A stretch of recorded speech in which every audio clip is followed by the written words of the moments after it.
শুভ সকাল আমার প্রিয় বন্ধুরা, তোমরা কেমন আছো? আশা করছি খুব ভালো আছো। আমরাও খুব ভালো আছি। আমি অনিতা। আমার এই ভিডিও যে যেখান থেকেই দেখছে না কেন সবাইকে ভালোবাসা জানিয়ে আজকে আমি আবার একটা নতুন ভিডিও শুরু করছি। দেখো বন্ধুরা, গুড্ডু সোনা সকালবেলা ঘুম থেকে উঠে পড়েছে আমার সঙ্গে সঙ্গে, তাই গুড্ডু সোনাকে একটু কোলে নিয়ে ঘুরে বেড়ালাম। তারপরে ওকে রেখে দিয়ে আমি কাজ করতে শুরু করে দিলাম। দেখো, আমি ফার্স্টে হচ্ছে ঘরটা ঝাড় দিয়ে, উঠোনটা ঝাড় দিয়ে রান্নাঘরটা ভালো করে মুছে নিচ্ছি। গুড্ডু সোনা যখন এদিক ওদিকে খেলা করতে থাকে আমি তখন তাড়াতাড়ি করে কাজগুলো সেরে নিই। দেখো বন্ধুরা, আমার রান্নাঘরটা মোছা হয়ে গেছে আর ঘরটা মুছে নিয়েও বেরিয়ে এসেছি। এবার আমি বারান্দাটা ভালো করে মুছে নেব। প্লিজ বন্ধুরা, ভিডিওটা স্কিপ করে দেখো না, পুরো ভিডিওটা দেখার অনুরোধ রইল তোমাদের কাছে। কি বলো তো বন্ধুরা, এত পরিমাণে বৃষ্টি হচ্ছে, তোমাদের সঙ্গে সব কাজকর্মগুলো শেয়ার করতে পারছি না। যেটুকু পাচ্ছি সেটুকুই করছি। দেখো, আমার প্রায় ঘরটা মুছে আমার বারান্দাটা আর বাইরেটাও পরিষ্কার করে মোছা হয়ে গেল। দেখো বন্ধুরা, আমি ঘর বারান্দা পরিষ্কার করে এবার চলে এসেছি কলপারে, আর কলপারে এসে থালা বাসনগুলো মেজে নিচ্ছি। চারিদিকে এতটা পরিমাণ অন্ধকার হয়ে রয়েছে, মনে হচ্ছে এক্ষুনি বৃষ্টি চলে আসবে। তাই ভাবলাম, মাথার উপরে তো কোনো চাল নেই, কলপাটটা ফাঁকা, তাই ভাবছি তাড়াতাড়ি করে থাল বাসনগুলো মেজে ধুয়ে নিলাম। আর বালতিতে আমি আগেই জল ভরে নিয়েছিলাম। আমি সকালবেলা ঘুম থেকে ওঠার সঙ্গে সঙ্গে গুড্ডু সোনা আমার সাথে উঠে পড়েছে। সবাইকে বলো তো গুড মর্নিং। Good morning. হ্যাঁ, তাহলে তোমরা ভালো আছো? বলে আমরা খুব ভালো আছি।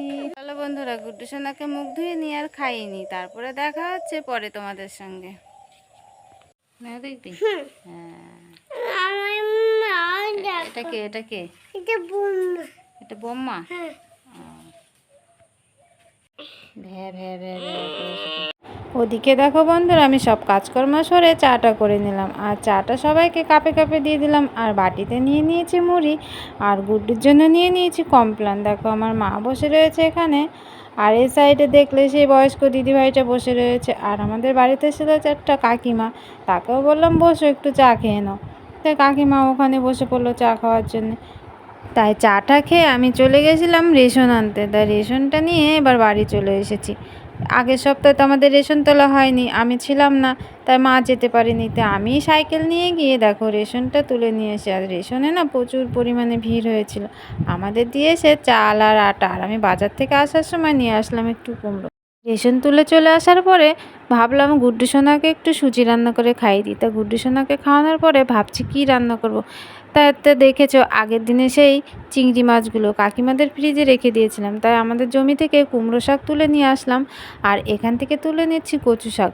এইগুলো দিয়ে আর তার মধ্যে কিছুটা সবজি দিয়ে মাছটা দিয়ে তরকারি করব। এটা না খেতে খুব ভালো লাগে বন্ধুরা, তোমরা একবার ট্রাই করে দেখতে পারো। দেখো বন্ধুরা, আমি শাক আর গামলা বটি নিয়ে বসে পড়েছি। চলো আমি শাকগুলো কেটে নিই, তারপরে পরে দেখা হচ্ছে তোমাদের সাথে। না, সব কিছু জোগাড় করা হয়ে গেছে, দেখো সব কেটে কুটে রেডি করে নিয়েছি। চলো বন্ধুরা, রান্নাটা করে নিই, তারপরে তোমাদের সাথে আবার পরে দেখা হচ্ছে। কুমড়ো শাক আর চিংড়ি মাছ দিয়ে তরকারিটা হয়ে গেছে, তার সঙ্গে হয়েছে আলু সোয়াবিন আর পটল দিয়ে তরকারি, আর একটু বরবটি ভাজা।